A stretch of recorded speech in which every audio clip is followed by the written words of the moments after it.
நம்ம யூஸ்வலாக ப்ரெட் வாங்கி சாப்பிட்டதுக்கப்புறம் மிச்சம் இருக்க ப்ரெட்டை பார்த்தீங்கன்னா ஒன்று நம்ம ஃப்ரிட்ஜில் ஸ்டோர் பண்ணி வைப்போம், இல்லை சில பேர் வெளியே வச்சுடுவோம். ஒரு 2 டேஸ்க்கு அப்புறம் அந்த ப்ரெட்டை எடுத்து நம்ம பார்த்தா மேலே இருக்க ப்ரெட் மட்டும் வேஸ்ட் ஆகி இருக்கும். அண்ட் நம்ம அந்த மேலே இருக்க ப்ரெட்டை மட்டும் இல்லை எவ்வளோ தூரம் வேஸ்ட் ஆகியிருக்கோ அந்த ப்ரெட்டை தூக்கி போட்டுட்டு மிச்சம் இருக்க ப்ரெட்டை நம்ம சாப்பிடுவோம். இதில் என்ன இருக்குதுன்னு கேட்குறீங்களா? ஆக்சுவல் ப்ராப்ளமே அந்த ரிமைனிங் ப்ரெட்டை நம்ம சாப்பிட்டதால தான்.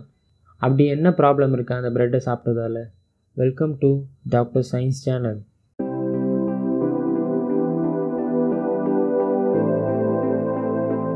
யூஸ்வலாக ப்ரெட் மேலே இருக்க வேஸ்ட்டான பார்ட்டை மோல்டுன்னு சொல்லுவாங்க.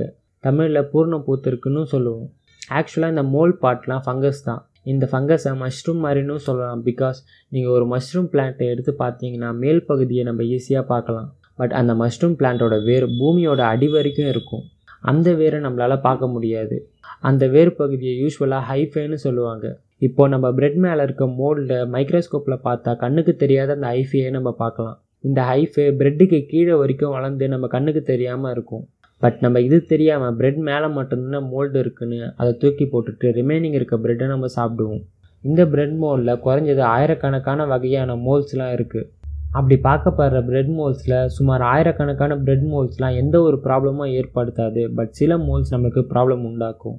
ஈவன் நம்ம ஃபுட் அண்ட் வெஜிடபிள் கூட வெளியே வச்சு ஒரு 2 டேஸ் கழித்து பார்த்தா அதுலேயும் மோல்ஸ் இருக்கும். பட் இது நம்ம பெருசாக எடுத்துக்க மாட்டோம்.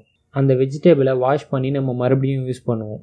மோஸ்ட்டாக அப்படி சாப்பிட்ற மோல்ஸ்லாம் ஹியூமன்ஸ்க்கு எந்த ப்ராப்ளமும் ஏற்படுத்தாததால் நம்மளுக்கு ஒன்றும் ஆகுறதில்ல. ஒரு சில மோல்ஸ், எக்ஸாம்பிள் கிளாஸ்போரியம்னு சொல்லப்படுற ஒரு மோல்டு சில ஹியூமன்ஸ்க்கு அலர்ஜியை ஏற்படுத்தும். பட் அது அவ்வளோ பெரிய ப்ராப்ளம் இல்லை. பட் பெனிசிலியம் கிரஸ்டோசம்னு சொல்லப்படுற ஒரு மோல் ஹார்ம்ஃபுல் பாய்சனை ப்ரொடியூஸ் பண்ணும். அந்த பாய்சனை மயோடாக்சின்னு சொல்லுவாங்க. சில ஹியூமன்ஸ் இந்த மோல்ஸ் வளர்ந்துருக்க பிரெட் இல்லை வெஜிடபிளை தெரியாமல் சாப்பிட்டு ரொம்ப சீரியஸாக கூட ஆகியிருக்காங்க. அண்ட் ரைசோஃபஸ் டெலனோஃபர்னு சொல்லப்படுற ஒரு மோல் ரொம்பவே சிவியராக ஹியூமனை அஃபெக்ட் பண்ணலாம். இந்த ரைசோஃபஸ் டெலனோஃபர் சொல்லப்படுற ஒரு மோல்டு ஈஸியாக நம்ம பிரெட் மேலே பார்க்குறது. இது பார்க்க க்ரீன் கலர் அண்ட் ஃபஸியாக இருக்கும். சம்டைம்ஸ் இந்த மோல்ஸ்லாம் ஹியூமனில் ஜைகோமைசிஸ்னு சொல்லப்படுற ஒரு டிசீஸை காஸ் பண்ணும்.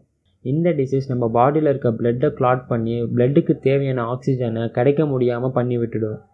ஸோ நம்ம உடம்புக்கு ஆக்சிஜன் கிடைக்காததால் நம்ம சீக்கிரமாக இறந்துடுவோம்.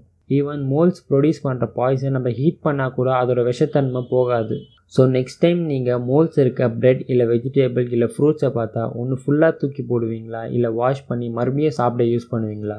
அவ்வளோதான் இந்த வீடியோ. இது ஒரு சின்ன வீடியோ தான். இன்னும் இந்த சேனலில் இருக்க மற்ற வீடியோஸ்லாம் பார்க்கலன்னா கண்டிப்பாக போய் செக் பண்ணி பாருங்கள். உங்களுக்கு இந்த வீடியோ பிடிச்சிருந்துச்சுன்னா லைக் பண்ணுங்கள். அண்ட் புதுசாக யாருன்னா பார்க்குறீங்கன்னா சப்ஸ்கிரைப் பண்ண மறந்துடாதீங்க. அண்ட் கூடவே அந்த பெல் ஐக்கானை எனேபிள் பண்ணுங்கள். அப்போ தான் நான் ஃப்யூச்சரில் போகிற எல்லா வீடியோஸ்க்கும் உங்களுக்கு நோட்டிஃபிகேஷன் வரும். தேங்க்யூ.